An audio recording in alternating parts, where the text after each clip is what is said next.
Welcome. I'm Bertram de Souza, veteran Mahoning Valley journalist and host of the Scribbler video podcast.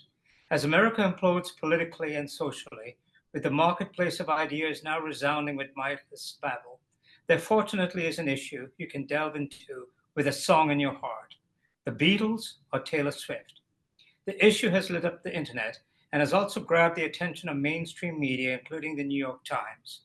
We find it a much needed distraction in these troubled times, and so we offer two perspectives on this global topic. The first comes from Dr. David Simonelli, Youngstown State University professor of social sciences and humanities. David has written a book and numerous articles on rock music and British culture in the mid 20th century.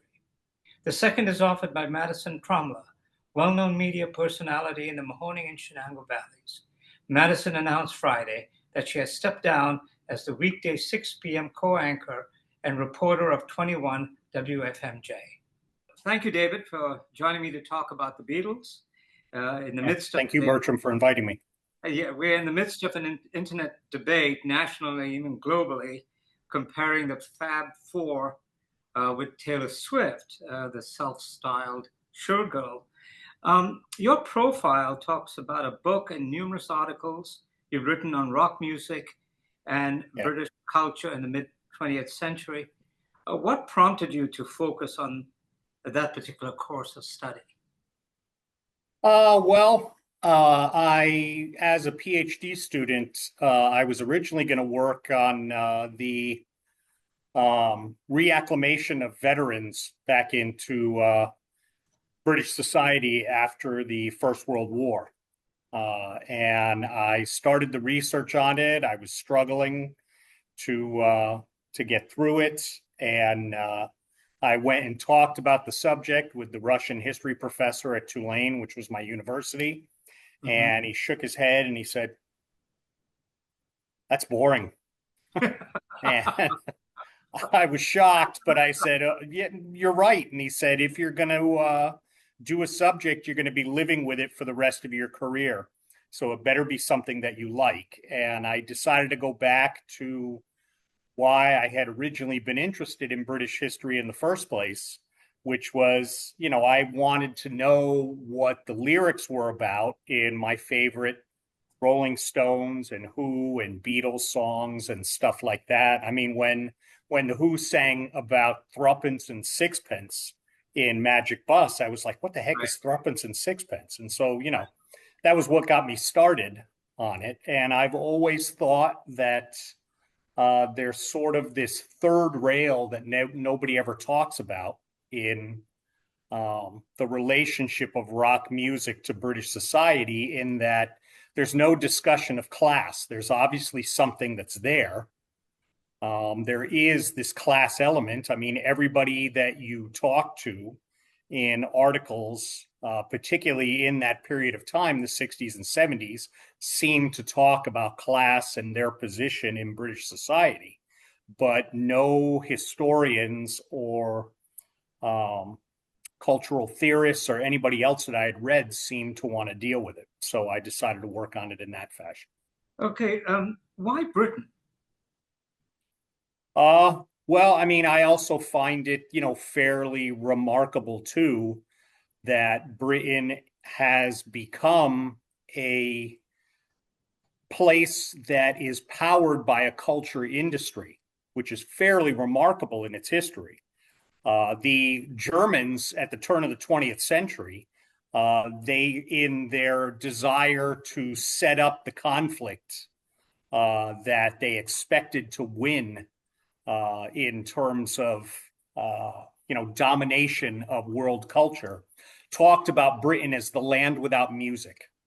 It was the place where nobody, there weren't any great composers or anything like that. You didn't want to look at any of their paintings. They weren't, great as architects or anything like that. At least they hadn't been for a good 200 or 300 years. Pretty much what the British produced were novelists and poets and money. Right. And essentially what happened was that got flipped on its head in the 1960s, where all of a sudden with Swinging London, And, through the 70s, all the way up until Cool Britannia in the 1990s, suddenly Britain became a major cultural producer, largely based on the fact that it had an empire who it had taught English to. And those people accepted British culture around the planet. And, they also, as the place that birthed the United States too, eventually, the connection between the two countries across the Atlantic, in not just music, but in like movies, literature, any number of different ways, created this sort of nexus that I don't think any other European country at that time, or really around the planet, could really match. And I'm not sure, many more have started to contribute. You're seeing an East Asian explosion in music nowadays, and there's a lot more people getting into Latin music and stuff like that. But basically, in terms of why Britain, I don't mean this to sound flip, but because it's there. Because at one time it was not. Right.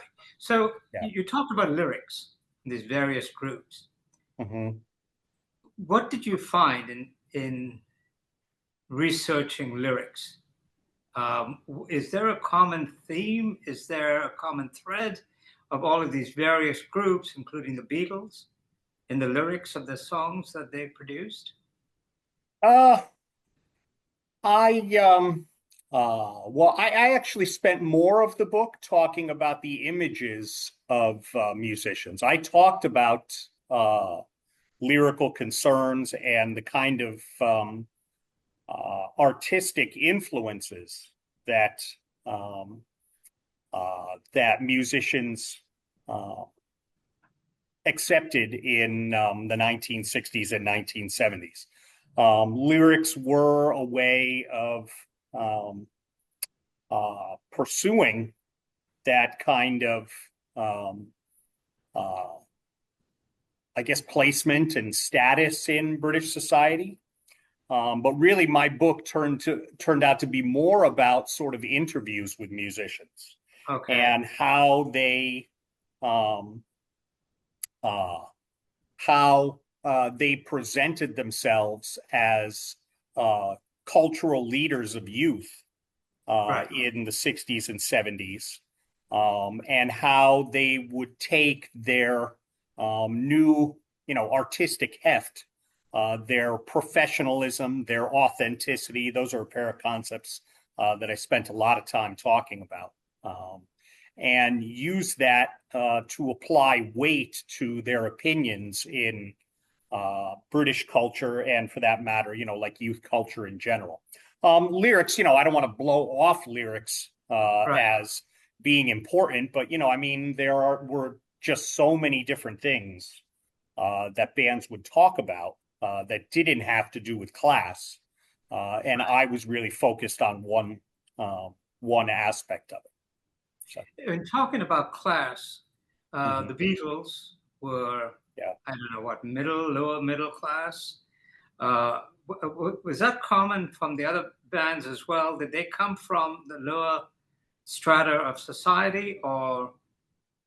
Well, that was what I found particularly interesting in doing the research was that the way that bands were perceived was far more important in terms of their class status than where they actually came from. If you looked at the Beatles, they were immediately perceived as being working class because they were from Liverpool. Yeah. And Liverpool was perceived in Britain as a working class city. It was a home of, the Liverpool soccer team, Everton too. It was the home of a great sense of humor, an accent that sounded very close to the Irish accent, naturally, because it's right across the Irish Sea. And, a working class culture centered around shipping and shipbuilding. And the reality, actually, with all of the Beatles, really, well, I guess not Ringo Starr. Ringo Starr was authentically working class. But I would argue that George Harrison, his family, his father was a bus driver, which was a steady position in a city back at that time. He wasn't, his working status wasn't based on whether or not, say the mine workers went on strike or anything like that. Paul McCartney's dad was a band leader, was a musician, and John Lennon lived on a farm. He lived on a dairy farm, and his uncle that he lived with employed like about 10 or 15 people when he was there. But I mean, immediately, they show up with those accents. They're working class. And this was a part of the point in terms of their class status. It was, they were perceived in a fashion that was, much older than pop music at the time. By comparison, the Rolling Stones were, if they were not working themselves, their parents were of definite solid middle class, if not upper middle class status. Mick Jagger was a star student at the London School of Economics. But they were perceived as thumbing their nose at the standards of class at the time by acting like, or at least being perceived as acting like a bunch of louts. They acted as if they did not care for the terms of what I called post-Victorian respectability at that time, whereas the Beatles seemed to actually care about that kind of thing to a certain extent. This was a part of what made the music seem so culturally revolutionary there. I think the best way to understand class in British society is to equate it with race in the United States. Pretty much, similar to the idea that all of modern society in the United States, just about every conflict can be boiled down one way or another to race in American society. And race seems to cover up a lot of other divisions in society, or is found underneath those divisions. Similarly, in Britain, class is found in that kind of fashion. And they had similar arguments over the worth of these bands and what they were contributing to British culture, whether they were destroying British culture or not, or, in the case of the Beatles, bringing in money from overseas because they were so successful. And it was all based upon, in one way or another, the perception of their class status. So the Beatles are closely tied to British culture, as you have pointed out. In your research, what was the it factor that made them a global phenomenon?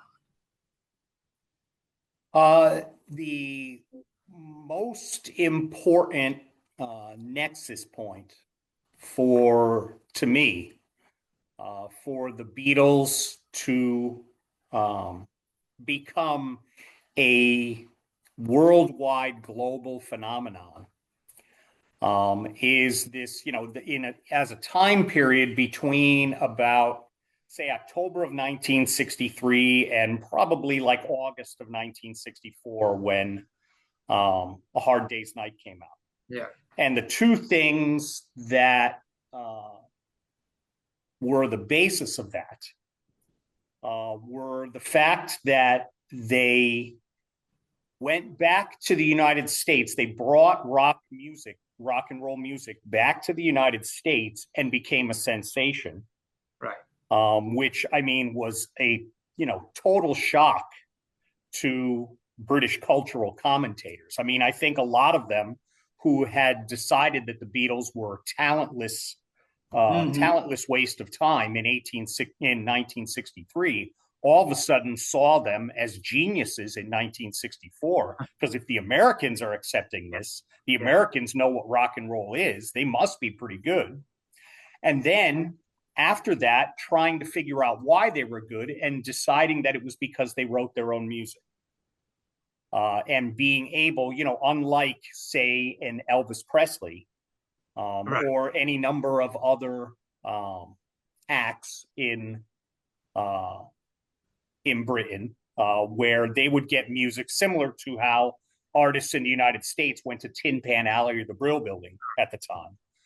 They had Denmark Street in London, which peddled all kinds of songs, and people would borrow songs from Broadway and everything else. The Beatles were writing it themselves, and it was the songs that they wrote themselves that were really interesting and exciting to people, as opposed to the cover versions that they did of songs, which was the case with lots of other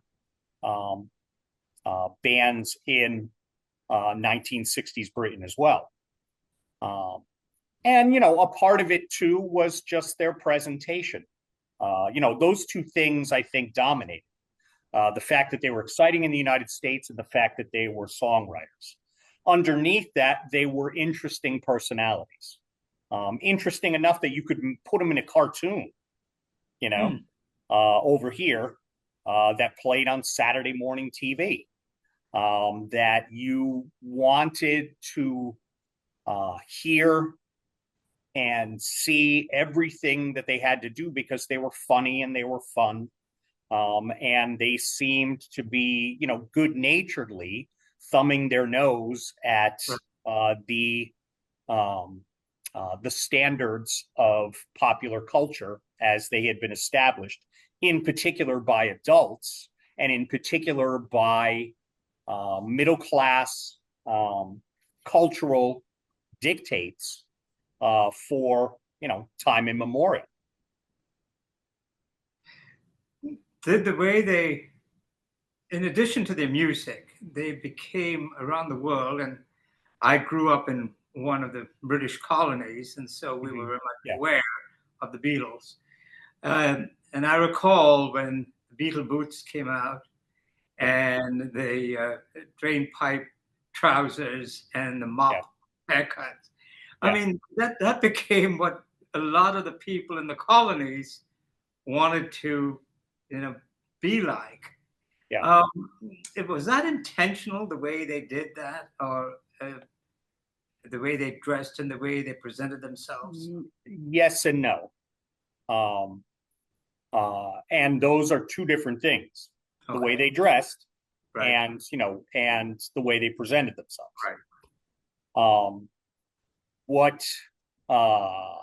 When Brian Epstein, their manager, met them, they dressed in leather. They smoked, ate, swore, did all kinds of, interacted with the audience and hecklers and stuff when they were on the stage in Liverpool. And he made them stop doing all of those kind of things. He put them in their suits. They got their haircut from a friend of theirs in Germany, Astrid Kircher, and he had them wear their hair that way. He actually made them smoke a different brand of cigarettes. He had them upgrade from Woodbines, which were the working class cigarettes, to, like other brands that were not immediately associated that way. But it was very important that he did nothing to change their personalities. Don't swear, don't, take on hecklers in the audience or anything like that, sure. But when they got in front of a camera, and, they were interacting with journalists or with, they were making stage announcements or stuff like that, you still had John Lennon at the Royal performance of 1964 asking people to clap along with the song and telling all the rich people to rattle their jewelry in time with it, Uh, it was as important the things that were not changed as the things that were. And so, yes, that was, it was purposefully marketed. But very importantly, too, you know, if we're talking about Britain in this story, it was marketed here. Brian Epstein really did not know how to make the most of the Beatles. And in fact, I mean, the normal thing for any musician at the time, you know, both in the United States and here, was that when you got to a certain level of cultural status and were accepted to, you know, a certain extent, you were expected to make movies. You were expected to sort of tone down the raunch and start getting those songs from Tin Pan Alley or from Denmark Street. You would likely go in the United States, you would have a Vegas residency. In Britain, you would go on pantomimes, these Christmas plays, these comedy Christmas plays that people would put on. It would become, you would become adult effectively. And that is something that I think if Brian Epstein had a choice, he probably would have brought the Beatles around to that kind of status. But when they came to America, and all of a sudden there are Beatles lunchboxes, sure, and you know, people are selling Beatle wigs, and the cartoon comes out, and everything Beatles sweeps the entire American market. He had nothing to do with that, and he made almost no money off of that. He came to the United States at one point. I can't remember which gig it was that he was talking to an American promoter about getting the Beatles to play somewhere, and he was dickering about whether or not they would make, I think it was $5,000 or $6,000 or something like that. And the promoter looked at him and he said, "Tell that guy on the phone that you're not going to take anything less than $50,000 immediately." And, you know, Epstein was shocked, but he did it, and the guy took it. And he was stunned that he could get $50,000 for a single gig. And so, you know, I mean, the British did not have, I guess, the mastery of pop culture capitalism that we had over here. So all of that marketing that you had for the Beatles, that was a very much American phenomenon, not directed by the people around them, largely because they were naive to it.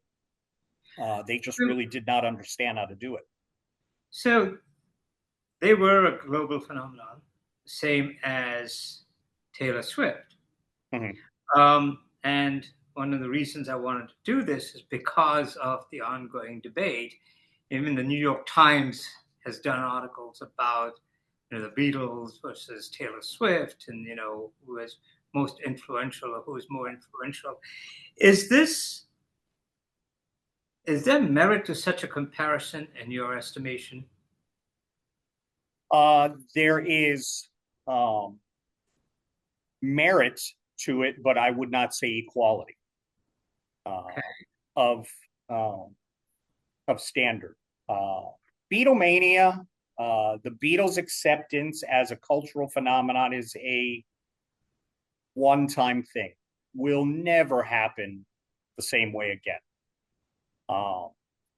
In particular, with the medium that the British were operating in, rock and roll, where they, I mean, literally came to define the form rock and roll.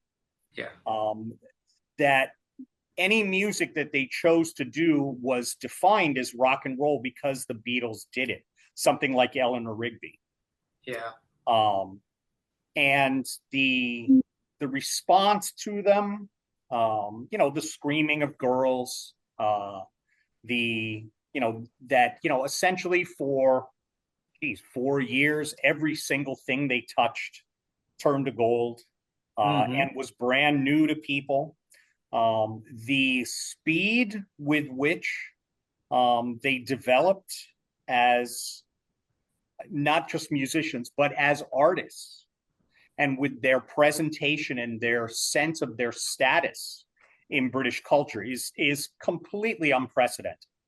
I mean, it's totally amazing to think that in February of 1964, they are coming to the United States, and the big hit on the Ed Sullivan Show is "I Want to Hold Your Hand," which is #1 in the country at the time. And 3 years and 3 months after that, they're putting out Sgt. Pepper. And in less time than that, Revolver. And in less time than that, Rubber Soul. I mean, the amazing development of them as musicians and artists, and the influences that they took in. Listening, Paul McCartney was listening to musique concrète from France. I mean, Karl-Heinz Stockhausen and stuff like that. They were taking in influences from all over the empire. They were not the first people to introduce the idea of a sitar in music, but again, because they were the Beatles, when they did it, everybody else picked it up. They defined what rock and roll was at the time. They were acknowledged by Ravi Shankar, weren't they? Yes. Yeah, of course. I mean, they made his music popular. They made him as an artist. That cannot ever really be equaled by anybody. I think I would, I thought about it after you told me about this interview, and the merit to Taylor Swift, which, I mean, thank God for it, is that she's a woman. Finally, the center of pop culture is a woman. And unlike Madonna, who always had to share a stage, in terms of pop culture relevance for the most part, with Michael Jackson, Bruce Springsteen, Prince, a whole bunch of other artists that came along at that time. In particular, what is great about her is that she does not allow herself to be objectified, it seems to me. Right. She is not out like a Madonna, which, I'm not saying that was not revolutionary in and of itself, to manipulate sexual stereotypes and stuff like that. And also introduce gay culture in the United States, LGBTQ culture, in a fashion that people would accept from her, but not necessarily from an LGBTQ artist. Madonna was revolutionary, but never there was never a point when anybody was looking at Madonna and saying, is she like the Beatles? And there's a reason for that with Taylor Swift. And it's, I think, in large part because she rejects that sense. The thing that seems the most similar is that I can't find anybody that doesn't think that Taylor Swift is a terrific artist. Everybody seems to like her songs, and that was the status with the Beatles too. Right. She is a phenomenon that in that fashion is very similar, but I think I would compare her closest as a full cultural phenomenon as opposed to a popular music one, where people care about the fact that she's dating Travis Kelce and everything else. Sure. She'd probably be better compared to a Michael Jackson, I think. I think that was a similar phenomenon on the male side of the equation, where he had a status for a good 3 or 4 years where people just wanted to know everything that he did. He was, liked by just about everybody that listened to music at the time. I didn't know anybody that disliked Michael Jackson. There were people I knew who didn't have his albums, but everybody was humming his songs. in my high school, back at that time and in college. I think that her status is probably better compared to Michael Jackson, with the added elements, the Beatles-like elements, the revolutionary element to her, that she is a woman and that she does not allow herself to be sexually objectified the way that a lot of other women have, or have been forced to over the course of the history of popular music, Right. And popular culture. So the Beatles officially released around 213 to 219 songs during their main recording career from 62 to 70, including originals and covers, with roughly 188 to 194 originals. You've studied them. Sure, you've listened to a lot of their music. What are your favorites, if you had to list, say, maybe the top 3 or the top 5? Well, make it easy on me, Bertram, right?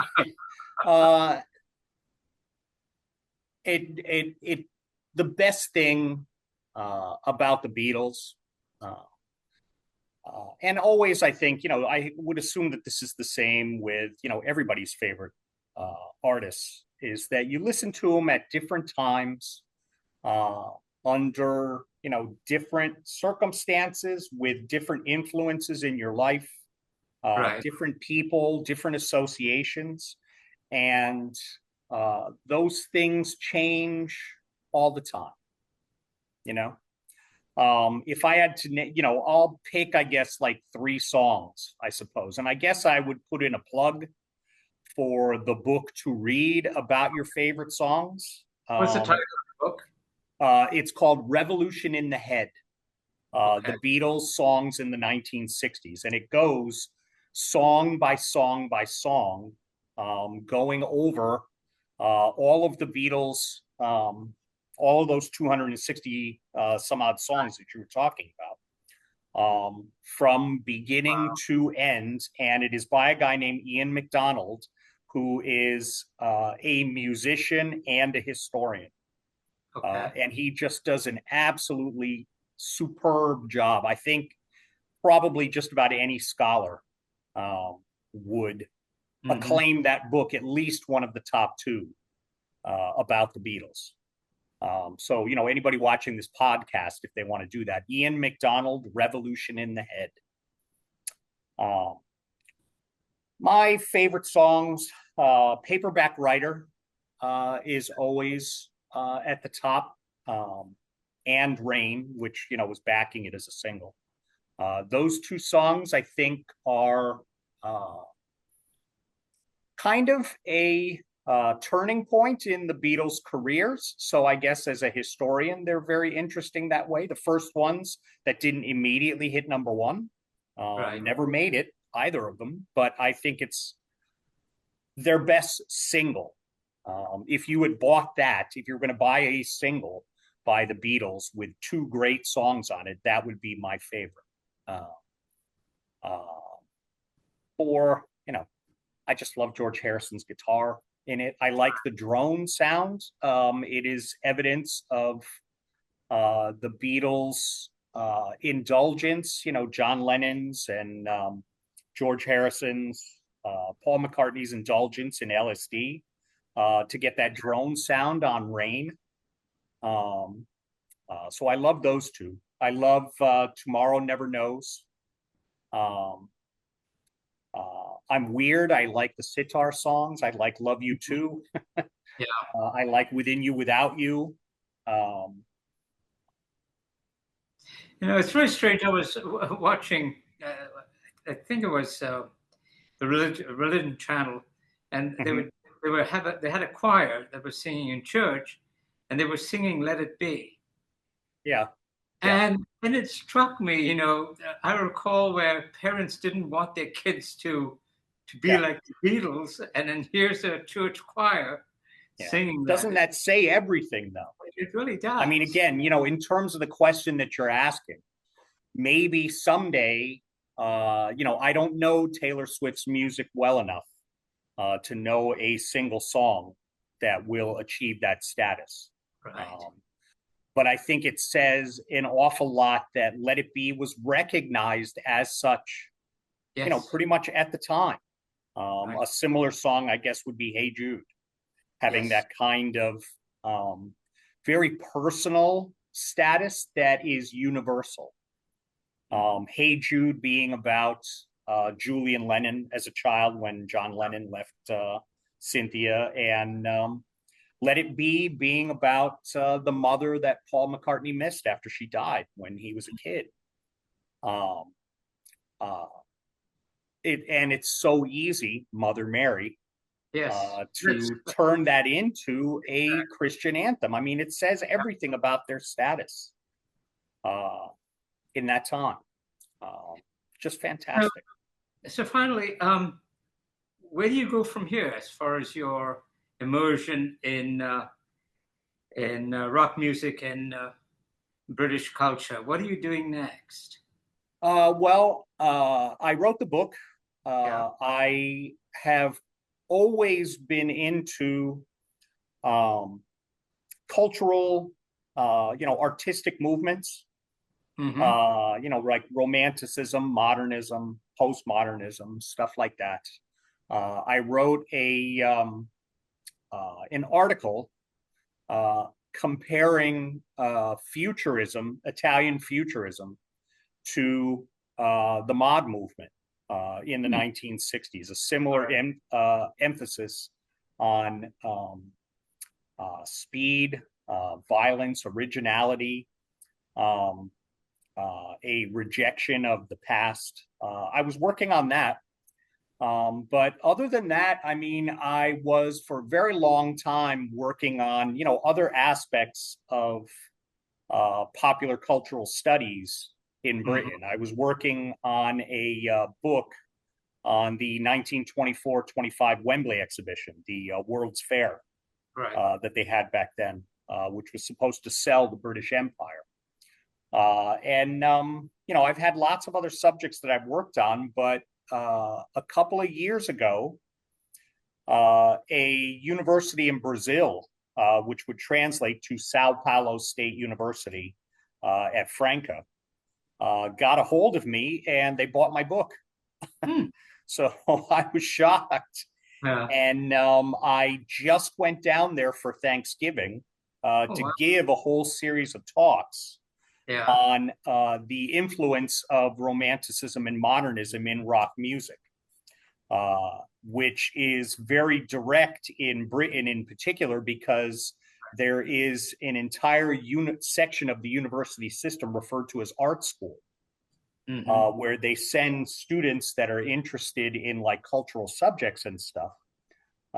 And any number, I mean, you can pick just about any popular bands from the 60s and 70s in particular, and they will virtually all have one member that went to one of those art schools. So I was trying to talk to them about, things like Paul McCartney being influenced by Karl-Heinz Stockhausen and Music Concrete, stuff like that. I'm kind of hoping to maybe follow up with them. They published a chapter in a book in Portuguese down there that I did on psychedelic rock and the concept of revolution at the turn of the 60s and 70s. And we're talking about doing something to turn those lectures into something published. Wow. So that'll probably be the next thing that I work on. And then I will get back to Wembley. I'll get back to the World's Fair. You are the professor of social sciences and humanities at YSU, right? Mm-hmm. Yes. How long have you been at YSU? 2003. 2003. Where did you come from? I went to Tulane University for graduate school. That's where I started teaching. I taught there and at Loyola University next door. One of the things that I discovered, that I guessed at and discovered was definitely true, was that the minute that I taught a course on the history of rock music, nobody would take me seriously as a scholar, you know? Wow. So, yeah, I mean, that's just, it's changed since that time, since the turn of the 21st century. But I was told when I came to YSU that I was actually their third choice, and that was the reason for the job, because they were kind of like, well, how serious can he be about, you know, British history if he's doing rock music? So instead, I taught courses on the First World War and the period in Europe between the wars, world history, European history, stuff like that. And that's how I ended up at YSU in the long run. It was because they took me seriously as a scholar outside of rock music. Wonderful. And that's why I was able to get you on. I appreciate that. Yeah, thank you for having me. I appreciate it. It was wonderful, and it's really, I'm hoping we can do something more. You know, we'll be in touch, because I do a lot of politics, a lot of other social issues, and all of this. But this is a nice break from it. And, yeah, definitely. Yes. You know, given my close connection to the British Empire, seeing that I from one of the colonies, I've always been interested. But we do appreciate your time. Thank you very much. Yeah, and thank you for having me. Well, thanks for joining me today, Madison. I've long wanted to have this chat with you about your being an unabashed fan of Taylor Swift. When I found out you were, I thought, you know, this is something I'd like to talk to you, given your position as a journalist.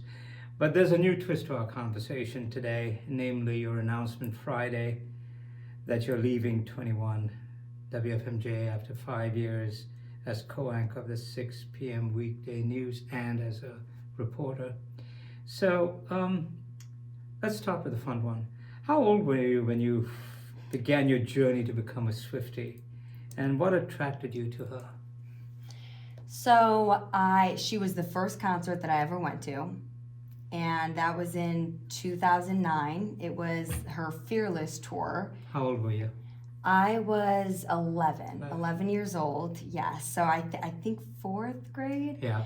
And so this was her second album, and it was really, she was a star then. It was really her breakout, I think, tour. Mm-hmm. Because it was the album that came after her debut album. So I knew who Taylor Swift was, and I remember, watching her music videos and, being over my friend's house and seeing her music and everything, but I didn't know, certainly, it wasn't the way that I am now with her music at all. I just went to this concert. It was my first concert I've ever been to, and I remember I was with a friend. My friend's name was Taylor, ironically. So I remember being at this concert and thinking to myself, like, she is a star, and just watching her perform and watching her, the way that she is so magnetic, and I remember specifically this one song. I remember she had like rain pouring on her, which I know that's nothing, new, people have like rain, mm-hmm. But her set was so creative, the visuals, the band, the way that her backup dancers and everyone was so entertaining to watch. So I remember specifically thinking to myself, like, I want to be on her team. Like she was already a star, but I was like, she's going places, because she just has this way of performing that it's not even so much. It's not about what she is. She's beautiful and I love her voice, but it's none of that. It's just she has this element to her that I can't explain. The stage presence, and that's always talked about.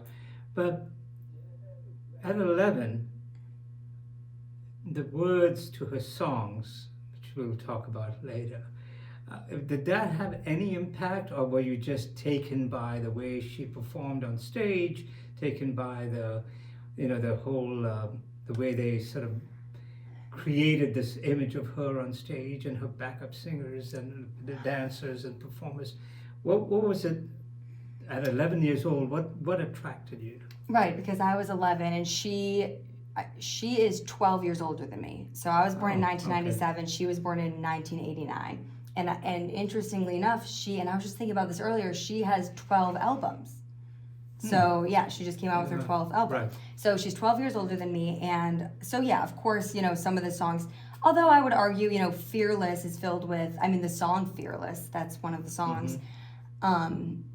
I think I did enjoy the lyrics and the music, but I think but yeah, I wasn't, at the age yet where I was maybe necessarily connecting to them, but I think it was the catchiness of the songs. And I think she works on two levels, because I think a lot of people, millions and millions of people, love her because she just has good music, and her songs are catchy and they're well written and they're accessible, and people like her music. But then you also have a lot of people, many people, who all love her for a very specific reason, because millions of fans love her, but they all have their own story and personal reason as to why.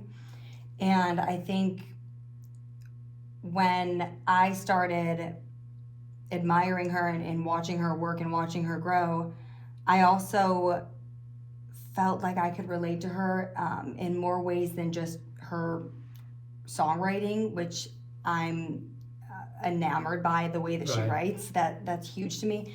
But I've also always loved to write, and I've also always loved creativity and performing in my own way since I was really young. And I've always been very imaginative, and I think she has that, and she has a way of expressing herself, and just really, I think, giving permission to be expressive. And she's someone that I've always related to in that way. I remember even when I was little, like before I knew who Taylor Swift was, like even when I was really little, like writing little songs with my friends, or making little web shows and putting out little performances and just being in my room and pretending a lot. And I think I see that same passion in her for storytelling and expressing herself. And she has a way of, she's reinvented herself time and time again. She's proved people wrong. And it's just fascinating because she's just been this constant in my life. And I'm not even someone who's super into pop culture and celebrities, really. She's really just someone who's been a constant in my life, and I really admire her for how grounded she is, and she's like she's such a hard worker. So you started at 11, and now you're 28. Mm-hmm. So the evolution of your fandom, describe that. What have been the various stages of your support, or your, being a great fan of Taylor Swift? Well, it's just grown and grown. Like, I remember in middle school just sitting on my computer and just reading all the lyrics and wanting to understand everything, and watching all of her videos, and just I love the way that she articulates things and speaks. And I think I like how I really just enjoy how she expresses herself, and I always watched everything she did, and I just thought that I wanted to see her succeed. I was like, and I feel like there were so many moments where I was like, oh my gosh, this is her breakthrough moment. This is her breakthrough moment. This is her breakthrough moment. And then with the Eras Tour, it's like, oh my gosh, that was such a breakthrough. It was, people say it's arguably like the biggest tour ever, especially at a time now when we have music streaming and people are consuming her music on an astronomical level, and you have all of these fans in this, we can, I don't know if you want to talk right now about the Eras Tour, but it was really a magical experience to be at that concert. So I feel like the evolution of my fandom just grew because I just I guess I'm loyal to certain things because I've also had, I've always loved Taylor Swift since I was little. I've also always had the same best friend since I was little. I've also always had the same interests and passions since I was little, or things that I enjoy doing. Right. So there's these sort of constants in my life, and she's one of them. And also, there's just some, I guess coincidental maybe. I don't know if, I like to think maybe it's just magic, but it's probably just a coincidence. But her lucky number is 13. She's born on December 13th. I'm born on November 13th, and that's my lucky number. So I just find that funny because I don't know anyone else whose lucky number is 13. 13 isn't a lucky number. It is for me, and it is for her. So that also I was like, that's interesting. And then the way that she describes, I think, being imaginative and kind of the way that she just loves storytelling and being really deep and expressive, I kind of feel that part of me really deeply. So I just feel like I kind of relate to her in that way. So which concerts have you attended? And talk about each of them, if you will.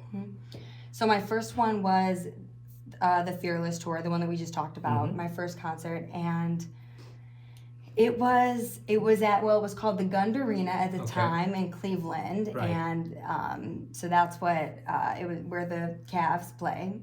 Yes.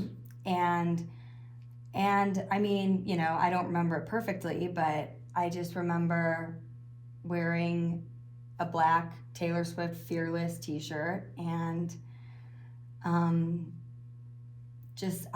remember just being in awe because I didn't even know all the lyrics. I just remember being like, wow. I was like, she's got something special. I just remember thinking that. And so I just remember her like singing in the rain, and just the visuals and the production of the show, and her singing sounded so good. And I remember seeing her guitar player, who's still with her to this day. Numerous band members are still, she's been with the same people for so long. And so that was the first one. And then I went after that, it was, I think it was Reputation. And that was in the stadium. So that was very entertaining. And where was that? That was at First Energy in Cleveland. Okay. Yeah. So that was at the stadium, and it was before COVID, I believe. And it's like the visuals. I remember seeing this giant snake that it's hard to even explain, honestly. And I think I also black out a little bit at these concerts because they're just like the thing that I look forward to the most, So it was just magical. I mean, it was, she sang every song I wanted her to sing, and I was with my friend Taylor, another girl named Taylor, and it was, there were so many people, and it was awesome. But and then after that, I saw her perform at the Rock Hall induction right after COVID, where she was presenting the Hall of Fame award for Carole King, and she sang Tomorrow, and it was awesome. And she only sang one song, and I just went because I really wanted to see. I also wanted to see, of course, Carole King and everyone else, do all of that. That was awesome, though, to see her in Cleveland and performing at the Rock Hall induction. And, you can tell when Taylor Swift performs and when she's on the stage, the way that people in the industry respect her so much. People like Paul McCartney, right, who, interestingly enough, I met. Well, he said hello to my best friend and I at the Rock Hall induction. I know you were talking about the Beatles. Yes. He is so nice. We didn't get to talk for very long, but we were like, so long story short, when we went to the Rock Hall induction, I approached an employee there, and I asked if we could get upgrades to our seats. I was like, can we get closer? And they ended up putting us right in the front, like where it's like, here's the backstage, here's the stage, and we could see all in the backstage. I think I saw like Taylor Swift like sitting in front of a mirror kind of getting ready in all of them. We saw like, I think it was Eminem was there, J-Lo was there, like LL Cool J, Paul McCartney, like everyone was there, because when Cleveland is a city of rock and roll, and they do the Rock Hall induction every year, and it invites all of the greats in rock and roll, but also in all kinds of music. So so we were there, and so they ended up putting us like behind the stage, and all of the performers, all the people that would perform, were walking right past us, but we would see down. We saw them like looking down, and we just were saying, we didn't get to like talk to them. We would just be like, hey, like we were waving to them because we had to. And so yeah, Paul McCartney walked by. I was like, Sam, and I was just like, Paul, and I was just like, I love you, and he was just like, hey guys, like, and he was just. He stopped, and he was just so nice in that moment. He didn't have to do that. So that was really, really, really cool. And that was awesome, really, really awesome. And it's like one of those things I feel like we never even talk about, because it's just like, that really happened. But really funny, but Taylor Swift, when she walked out, she walked on the other side of the stage, which I didn't even care. I was like, you know what? Yeah, that's probably for the best. So, you know what I mean? Because I don't know. I was just like, I don't know. I'm not really, I just, think that she's awesome and I admire her, but I don't know. It wasn't, even like saying hi to Paul, like it was very surreal, but it wasn't like, I don't know. It was just cool. It was just really cool to see. But so that was awesome. And then of course we have the Eras tour that I went to, was it like 2 years ago now? Like 2 summers ago now, I believe. And I went in Cincinnati, and it was like one of the best, it was probably one of the best nights of my life, because it was so cool. And the fact that she did all of the eras, and it was really a night where, you just think back at all of these moments in your life when these songs came out, and you think back at all these memories, and it really was. And you saw in the crowd, looking out in the crowd, it was the most magical thing. It really, and you saw generations, like you saw grandparents, dads, uncles, aunts, kids. You saw everyone there, and I was super, super lucky to be in the 10th or 11th row, and yeah, it was awesome. She talks about how like fans have reported that they've had like amnesia or like forget and blacked out. I do remember. I remember the concert, and I wanted to remember it. And I don't know. I just in reading about her, one of the most common explanations from her fans is that they can relate to many of the songs she sings. Is that true of you? And what is it about the songs you find compelling? Yes, absolutely. I do feel like she is very relatable. She's a very good writer, and she's so good at capturing a moment, to where I would listen to songs, and it could even be a simple lyric. It doesn't need to even be like some Shakespearean moment of her, because she does that, and she's very good at writing in a very poetic way. She's basically a poet, honestly. If you really, a lot of the songs that you might hear on the radio might not even be the songs where you might see her, I think even all of those songs are great, but if you really look, like especially her Folklore and Evermore album, it's really, really good writing, and it's like every time you listen to it, you almost can relate in a different way, or maybe hear something you've never heard before, and it's all up for interpretation too. So I 100% relate to a lot of her songs. There's been moments where I'll hear something and it's like an aha moment, where she can just capture a feeling, a memory, moments with family and friends. It's not just love life. One of my favorite songs is called The Best Day, and it's a song that's written about her mom. And I cannot listen to that song without crying, because it reminds me of my mom, and like the specific things that she says in that. I'm like, oh my gosh, that's exactly how I've never been able to explain it in that way. but it's so bizarre. I mean, I don't know if that's the word. It's just so, it's really an interesting thing that I personally have never experienced with any other music that I've listened to other than hers. You know, I don't know. And I think it's her authenticity and honesty and just the way that she writes what she's thinking, and she's good at it. And she has autonomy that I think it makes her unique, especially as a woman in the industry. Like, she does what she wants. But yeah, I certainly relate to her music a lot. When you first saw her at age 11, did you ever think that this is somebody that you were watching who was going to be a global star, a global phenomenon? So I did. And I think I brought this up to you maybe before, a little earlier, but I had no idea that the Eras Tour would happen or anything like that. But I remember thinking to myself, and I was in 4th grade, but I remember thinking to myself and looking at her and thinking, I want to be on her team, because I was like, she is so special. I don't know. I remember, and again, this was my first concert I've ever been to. So it was just, and then I was like, oh my gosh. And now I'm like, it just worked out that way. I remember watching, and I'm like, she is just something about her.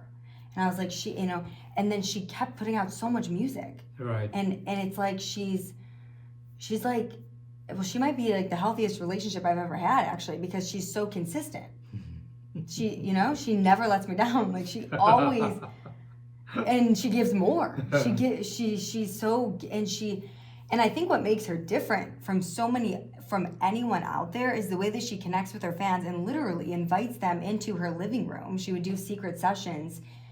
I mean, not that long ago, even during, I believe, even during her Lover era. And album, I mean, these are albums that are huge that aren't that long ago, where she would invite fans, like hundreds of people, she would find them and invite them into her home to show them all of the music before anyone else could hear it. And I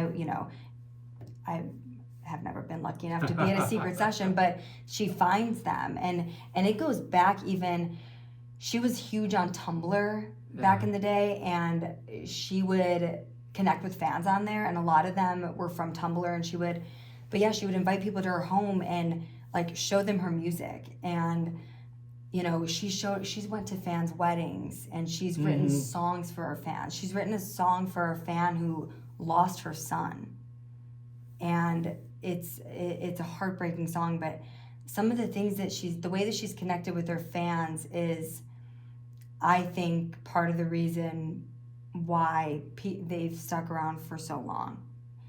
And she really makes you feel like a friend, or like someone, it's just, I don't know.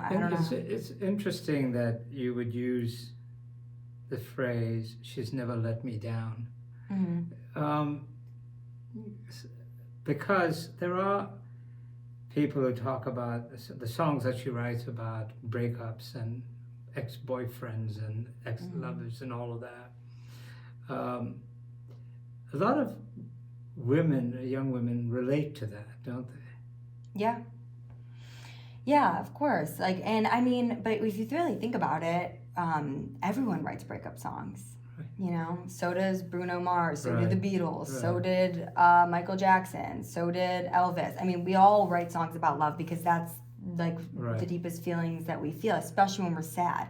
And I think when we're sad, and when, if you're in love and you're sad, you want to let it out. Like, for me, I love writing in a journal.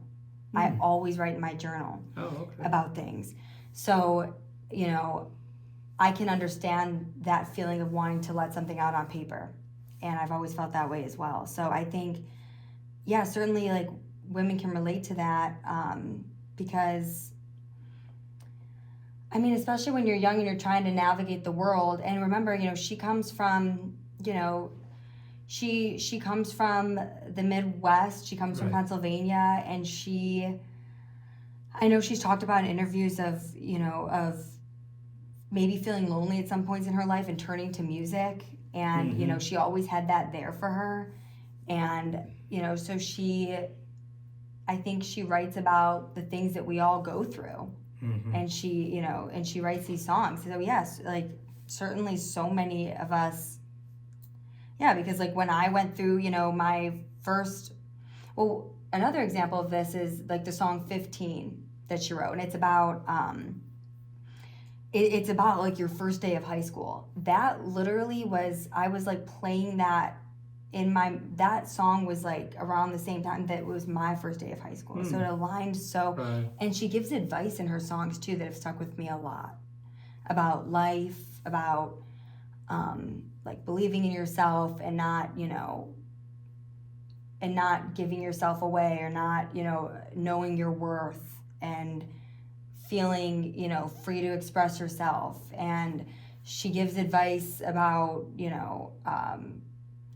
the song "You're on Your Own, Kid" that came out, that's a newer song, and on Midnights, and I relate to that song so much, and it's a really good song about how you're on your own, kid, and how you have to face the reality that no one's going to save you, but you also don't need to be saved. You can, you can get through this life on your own, and you can do things on your own if you believe in yourself. And that's a really, in a much more simpler way than she writes, a way to explain it, but she just explains that, you can face this, you can face any challenge in your life. And Do you remember words to her songs? Have you memorized words? And the reason I ask is when her latest album, The Life of a Showgirl, came out, she made the rounds of all of the talk shows, and she was on one of the late night talk shows. And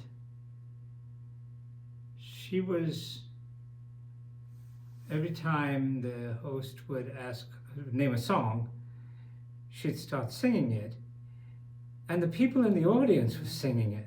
And I'm thinking, this just came out. I mean, when do you have time to memorize? Because I was up all night.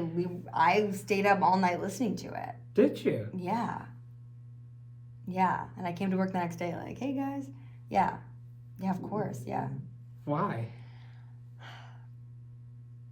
Life of a Showgirl. I was so excited. Also, this is a pivotal time too, because she's at the end of an era. This is her 12th album. She did recently get engaged, which I don't want to talk about her personal life, but that's really super cool. Like, and I was like, what is this going to be about? The Life of a Showgirl. And it was, and we knew pretty quickly that it was her, really reminiscing on her time during the Eras tour. And and there are documentaries now about the Eras tour. Yeah, The End of an Era came out. It's a 6-episode docu-series where you get to see her entire, it was so good. It was really, really good. It was, I knew it would be good, but it far exceeded my expectations. The End of an Era docu-series. It was really, really, really good. But she really inspires me too, because she's a good person, and she goes out of her way for people, and I think you saw that I think people can see that in the documentary, but and just the behind the scenes of it all. But why I stayed up all night to listen to it, I think I've always done that because I don't know, I love music too. She's definitely probably the only one that I've ever stayed up all night and listened to her album numerous times in a row. But when you listen to this latest one, were you alone? Do you do it on your own? I was alone. I was alone, and I think I would have had a little, but it was on a work night. Yeah, so I think it came out on a Friday, I believe. So I was alone, and I did make it like special, like I made like a charcuterie board and stuff. But I was so excited, and also it's like funny because she just came out with this docuseries called The End of an Era, and I feel like I'm at the end of an era. Which we'll talk Which is about so in a- interesting, we're yeah. gonna talk about And that I in a thought minute. about that a lot at the time. I was like, I was like telling my sister, my mom, I'm like, she just came out with the, you know, I feel like I'm at, so, and that's what I was also talking about a little earlier is like, you know, when I hear they're like, Taylor Swift fans talk about her, they talk about these like specific moments. Mm-hmm. And I think she has a way of connecting emotionally with fans that is hard to manufacture, you know. Mm-hmm. She has a way, I don't know how, it's like the timing that things that like line up with like when she puts things out, and I'm like, oh my gosh. But yeah, like during her entire Life of a Showgirl album is about the complexities and the difficulties of performing when you're doing a million other things, or when you're, you know, when you're going through something, whether it's heartbreak or you have to put on a face and no one really knows, you know, what's going on behind the scenes. Mm-hmm. And I think a lot of it is the idea of, you know, the way that performers can make things look effortless, but there's so much more going on, you know, behind the scenes that people don't know about, but they're still able to put that aside and perform.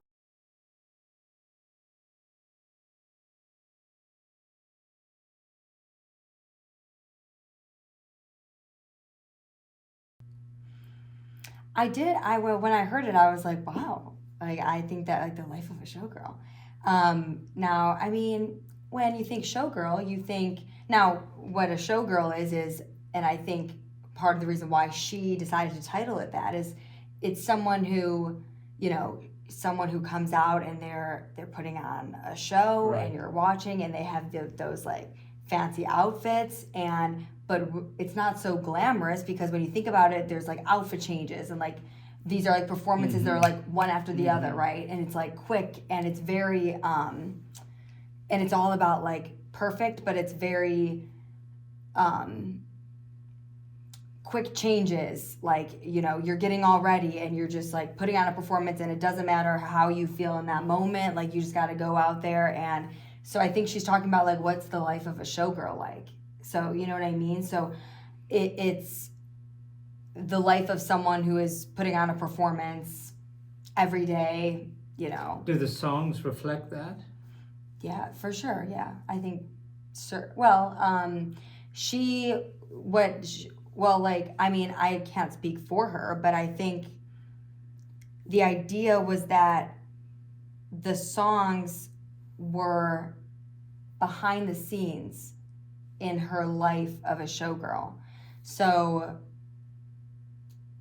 she decided to make this album about, you know, what's glitz and glam, and like, which I think was such cool art visually. Mm-hmm. And when you saw the orange and the blue, I was kind of like, whoa, like, what is this? At first I was kind of like, you know, and then over time you just kind of fall in love with it. At least that's how it happened for me.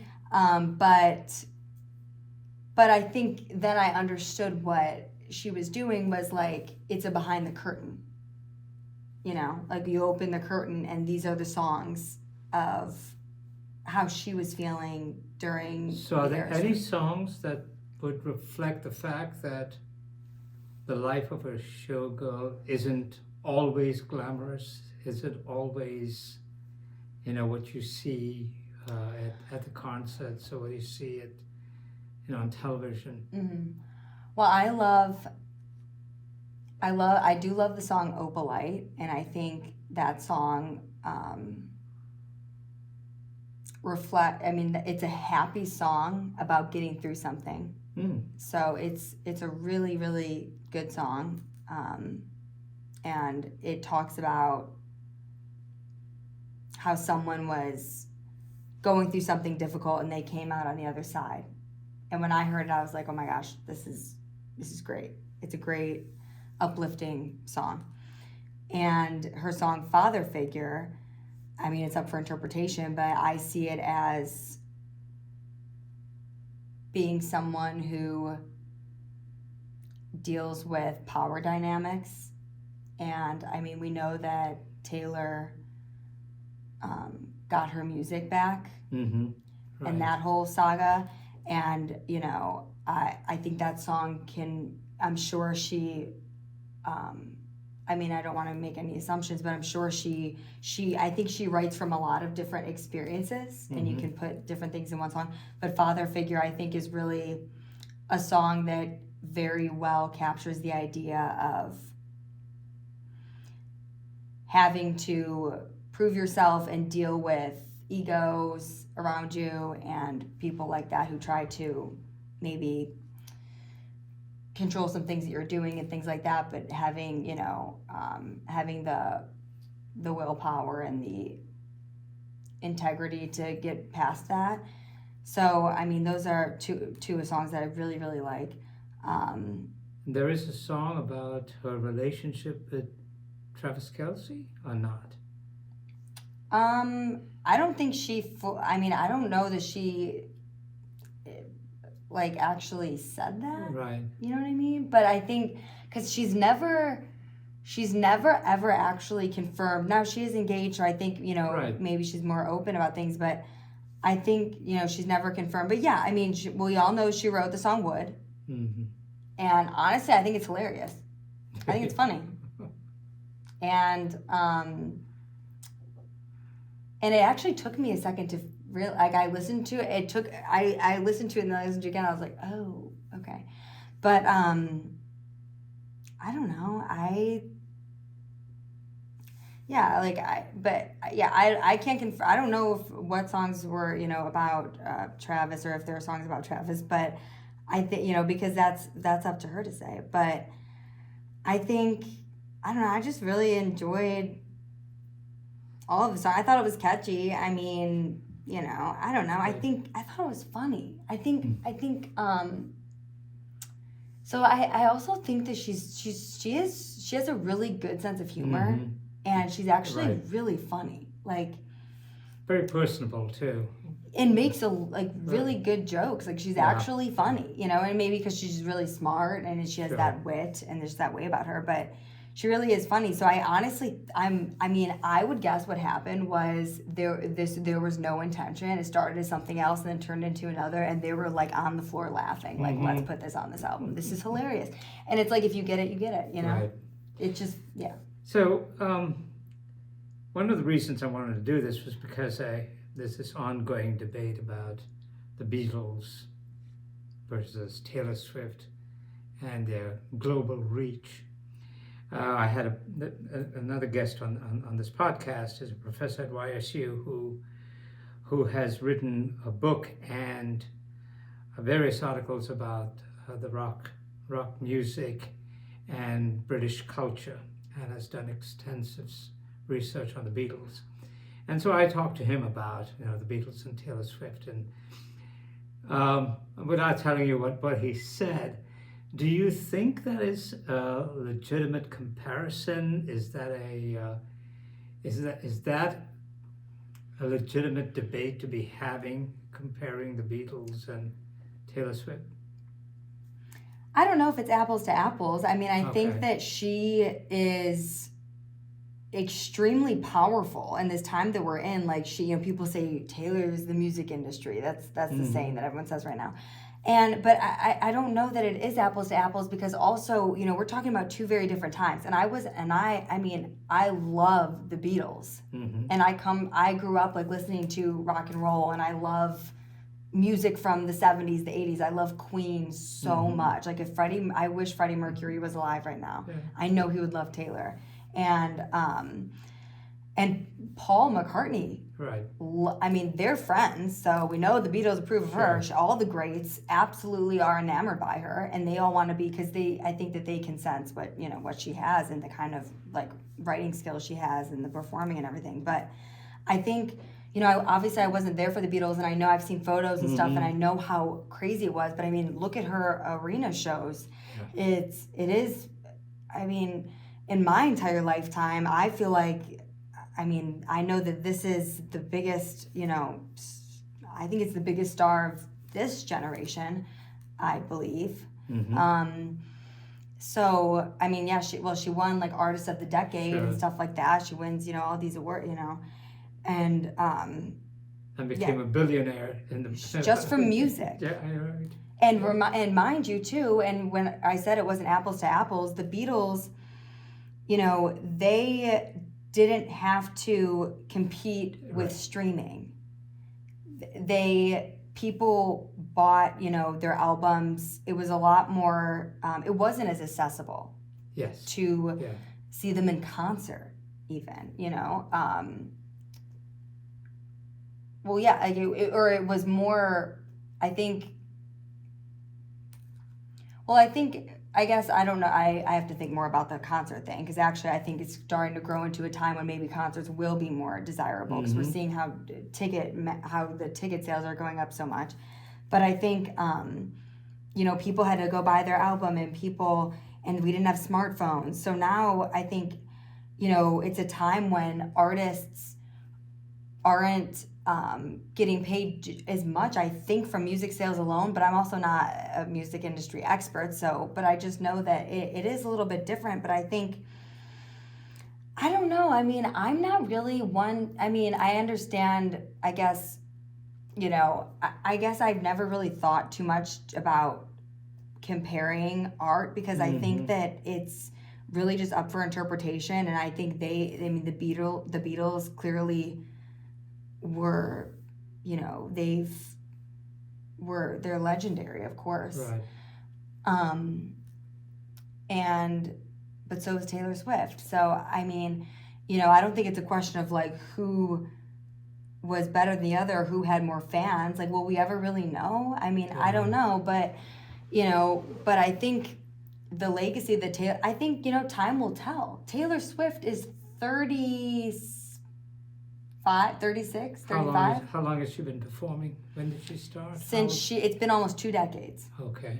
So she's been doing music since she was very young, but then she, I think when she was around like 16 to 18 is when her first, music came out.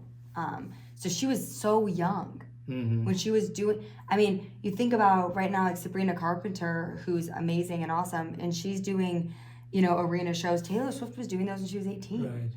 And she's so young too. And she, so she hasn't even, well, some people could argue that that she's not like super young, but when you think about it, she still has so many years. But I know Taylor herself like says things, she makes sort of, there's things that she's hinted at that, the music industry will kind of like shoo people or women out, when they get a certain age. But if you think about it, like she has so much more time to make so much more music, and I hope and believe in that. So you will be a lifelong fan of Taylor Swift?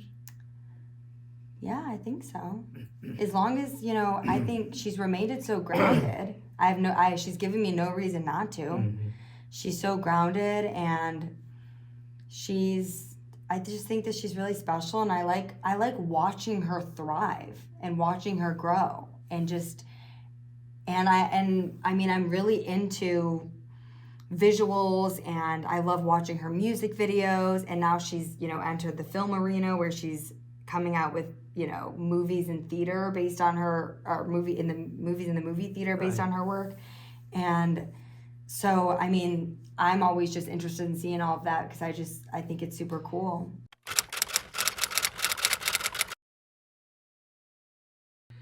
As long as I've known you, and I've known a lot of television anchors, men and women, and the thing that has struck me most about female anchors is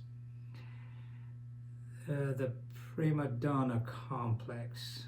That's sort of, a lot of them, once they hit their anchor desk, sort of take on a different persona and personality. But you've never done that. You seem much more down to earth. So let's talk about your 5 years at WFMJ. You came out of Kent State, joined FMJ, and as a reporter first, but then soon after, you became an anchor. What prepared you for that? Well, I mean, I worked really hard in college. Mm-hmm. And, I kind of just was like, all right, like I'm going to put my all into this thing. And it's something I've always wanted to do. I've always been interested in journalism. I've always thought that it would be really fun and awesome. And I also did internships with like WKYC in Cleveland, the Cleveland station. And I worked really behind the scenes. Mm-hmm. And I just enjoyed being on my toes. And I think that I think journalism is a form of, expressing the things that I love to do, or of creative expression in a way, although it's the news. So it's, but I'm every day writing, shooting, editing video, I'm writing my scripts and I'm able to talk to people and, tell people stories, or, we're doing these investigative pieces and being able to, really dive into things and, and it's been really awesome. But I think what prepared me was just really soaking it all in early on. And I don't know, I've just always, I don't know, I've just always felt like it was something that maybe came kind of natural to me. Mm-hmm. So you were an co-anchor, but you also were a reporter. You did a lot of reporting, a lot of award-winning journalism. Congratulations. Thank you. Which do you prefer? I don't. I think anchoring was an honor that they allowed me to do, and I'm able to be. I don't know. It's like, to me, I'm a journalist, so Yeah. I mean, I think just anchoring would be boring. Yeah. Let me put it that way. But I mean that in all due respect. But I only say that, and I because I'm someone who, like, I don't know. It's complicated. We all need a break sometimes, and our job can be, and of course, because you've been a reporter, and we, it's fun, and it's a grind, and it's just, and it can be tough, but you just love it. I don't know. I really enjoyed anchoring, and I'm so glad I got to do that. But I also love reporting because I like editing and shooting and writing, and I love talking to people and like telling my stories. And with 101 West, I felt like, especially some of the like 101 West's, the docu-style long form stories that we've done on our show called 101 West.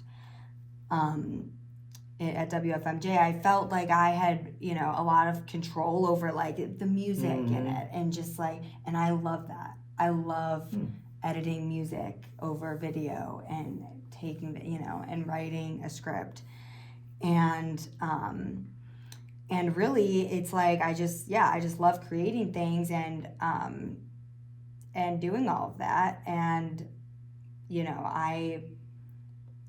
I felt like it was time to take it a little bit further. Your commitment to television journalism was obvious, which is why I was surprised when I saw Friday that you were leaving WFMJ. And sort of after 5 years, which is really not a long time, or perhaps it is. Right. For my generation it isn't, but for yours it may be. Right. You gave no indication of what you're going to be doing next. And so if you would you share with us whether or not you're going to remain in the business, or whether you're taking a different career track? Well, I just want to say first off that I feel like creativity can take many different forms, and I have always wanted to be a journalist. Yeah. I've always wanted to do it, and I still I'll always consider myself a journalist, and I'm never going to shut that door. And I think my time here at WFMJ truly gave me it taught me about the world. It gave me it really allowed me to reinforce my skills.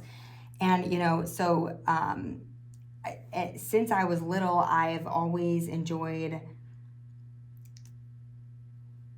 performing, singing, dancing, being in front of people, making web shows, writing, making a news show with my friends, and putting it on YouTube. And I think there's one still left up there, and I need to figure out how to get it done. How old were you when you did that?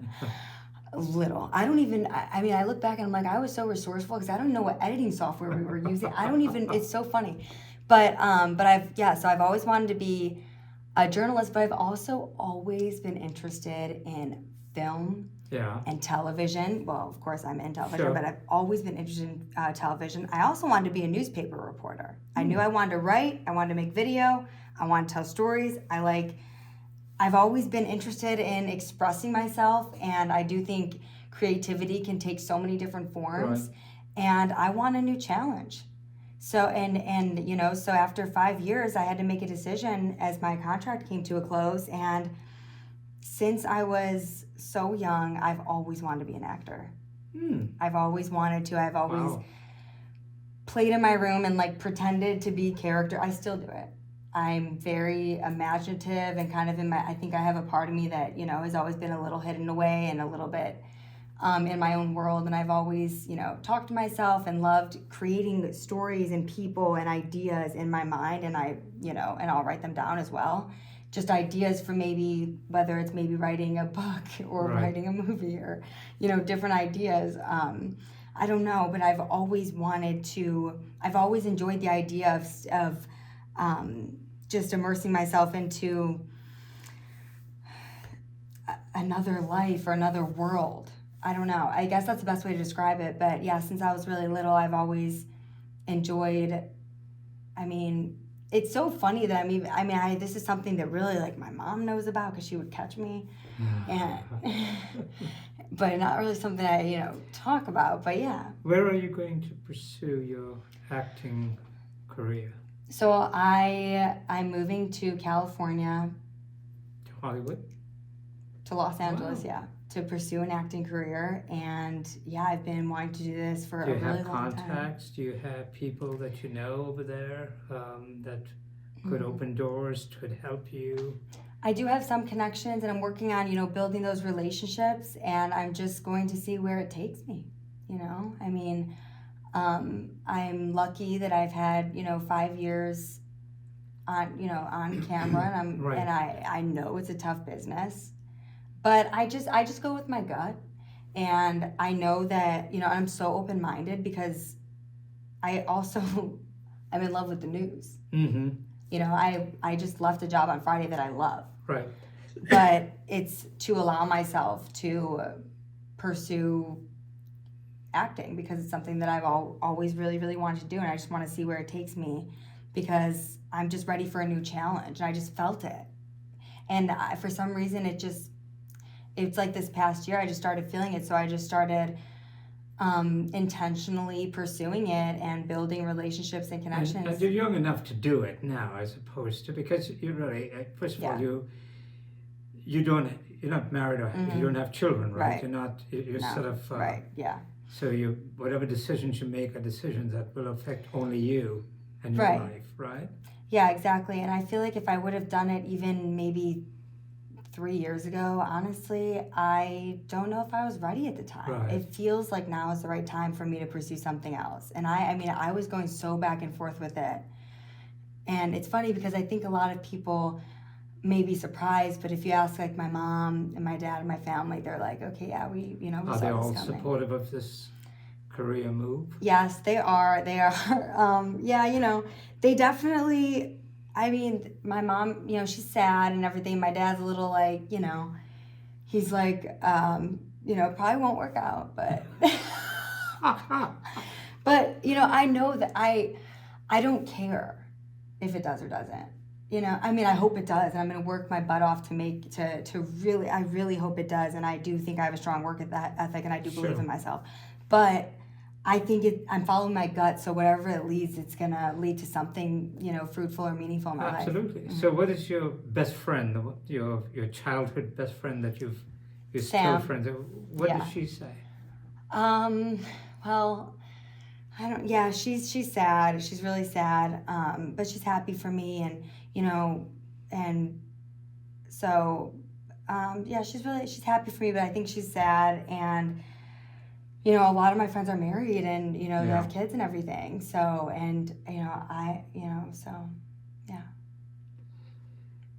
So is this keeping you up at night? Are you the kind of person who needlessly worries about the future, or is this something that you're thinking and saying, you know what, come what may, I'm going to do this, and if it works out, it works out, and if it doesn't, right, no harm, no foul.